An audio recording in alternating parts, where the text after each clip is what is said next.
भांडणं झाली आणि अख्ख्या गावचं पाणी बंद झालं. तर कसं काय मंडळी, घरातलं सगळं पाणी संपलं आणि मग सकाळी सकाळी टँकर मागवायला लागला. पण कपडे धुवायला नदीवरच जायचं असा प्लॅन ठरला आणि मला त्या कॉमन नदीवर जायची अजिबातच इच्छा नव्हती. मला तिथे जायचं होतं जिथे मी लहान असताना गेलेली, आणि ती नदी म्हणजे होता हिडन स्पॉट.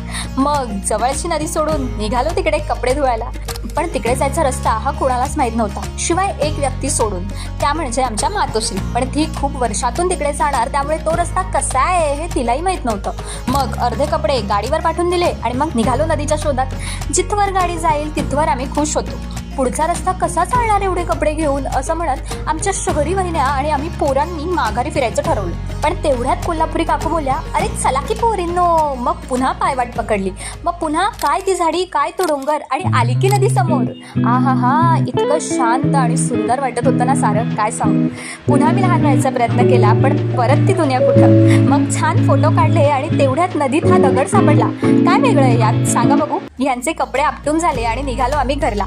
पण घरी येताना ओल्या कपड्यांनी बादल्या जड झाल्या आणि मग आमच्या शहरी वहिन्या डोक्यावर धुणं घेऊन वाट चालायला लागल्या.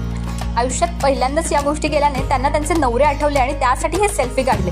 येताना रस्त्यात अजूनही शेकोटीची लाकडं जमा केली, पण शेकोटीऐवजी आम्ही वेगळीच मजा केली. काय केलं पुढच्या व्हिडिओत सांगते. सबस्क्राईब किंवा फॉलो करून ठेवा.